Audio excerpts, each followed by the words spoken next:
बेटा हम पढ़ रहे थे sine rules of the maths. हमारे जो 3 रूल हो चुके हैं, एडिशन में कैसे साइन चेंज होता है, सब्ट्रैक्शन में कैसे चेंज होता है और मल्टीप्लिकेशन में कैसे चेंज होता है। और इस वीडियो में हम करेंगे कि डिवीज़न में साइन कैसे चेंज होते हैं।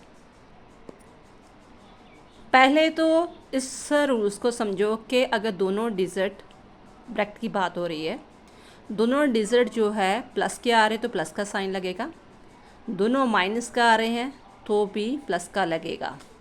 ठीक है, इट मीन्स बोथ साइंस अगर सेम आ रहे हैं, जैसे हमने मल्टीप्लिकेशन में किया था, डिवीज़न एंड मल्टीप्लिकेशन के साइन हमेशा सेम होते हैं। ठीक है, आप एक के भी फार्मूला जो याद कर लोगे साइन के तो देन आफ्टर दूसरा सेम हो जाएगा।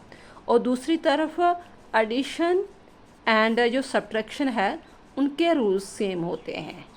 ठीक है, तो प्लस प्लस है तो प्लस का आएगा, माइनस माइनस है तो भी ये प्लस का आएगा। अगर एक नेगेटिव है साइन, ठीक है, प्लस माइनस है या माइनस प्लस है तो वो साइन जो है माइनस में चेंज हो जाएगा। आंसर बहुत ज़्यादा इंपॉर्टेंट होता है क्योंकि हम मान लो कटिंग कर भी लेते हैं डिवीज़न में, हमारा आंसर भी आ रहा है लेकिन हमने सिंबल सही नहीं लगाया, ठीक है ना, साइन नहीं सही लगाया तो हमारा सारा आंसर रॉन्ग हो जाता है। मान लो कि प्लस का 2 आना था, मैंने माइनस का लगा दिया तो सारा ही आंसर वो रॉन्ग माना जाएगा। ठीक है, तो जैसे सपोज करो जैसे 8 प्लस का है, 4 भी प्लस का है। ठीक है, पहले तो हम इसे ऐसे फ्रैक्शन में लिख लेंगे, जैसे डिवीज़न का ये डिवीज़न का साइन है। ठीक है, तो हमेशा जो हम कटिंग करते हैं ना, ठीक है ना, इसी मेथड यही है कि आप रफ कम में, बड़ी क्लासेस में तो चलो 8 9th में तो आप सीधा ही दिमाग में करोगे कि इसका ये चीज़ आएगी, लेकिन 6 7th 8th में आप हमेशा ही रफ काम करो, रफ काम कर लो। जहाँ ऐसे भी आप स्टेप लिख लोगे तो कोई टीचर गलत नहीं करेगा। अगर इन केस आपका आंसर भी गलत आ रहा है ना, तो आपने ये स्टेप किए हुए हैं, ठीक है, तो भी CBSE आपको नंबर देती है। आपके नंबर जो मान लो 3 नंबर का है, 4 नंबर का, तो आपका जो 1 या 2 नंबर बनता है स्टार्टिंग में स्टेप किए हैं तो वो नंबर आपको देगी। आपका कोई ये नहीं कि आपको सीधा ही सारे सम का क्रॉस कर देगी, ये CBSE का रूल है। तो मान लो जी 8 डिवाइडेड 4 है तो पहले है मैंने क्या किया, फ्रैक्शन में लिख लिया 8/4। तो फिर देन आफ्टर मैंने कटिंग की, 4 1 ज़ा 4, 4 2 ज़ा 8।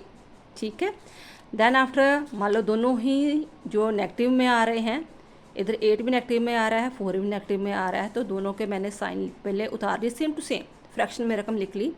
देन आफ्टर मैंने क्या किया, ठीक है, हमारा मैथ का रूल है कि जो अगर सेम साइन आते हैं नेगेटिव में तो नेगेटिव से नेगेटिव कट हो जाता है।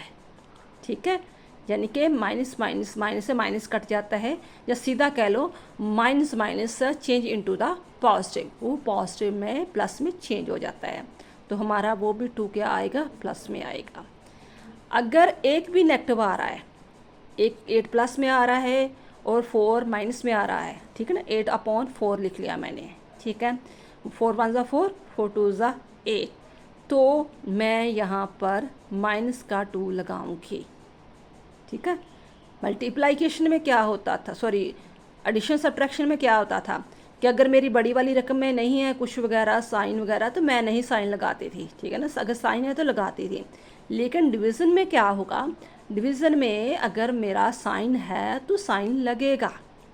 ठीक है, चाहे वो बड़ी वाली रकम में है चाहे छोटी वाली रकम में है, ये दिमाग में रखना चीज़। जहाँ माइनस ये छोटी वाली में था ना, लेकिन साइन लगा।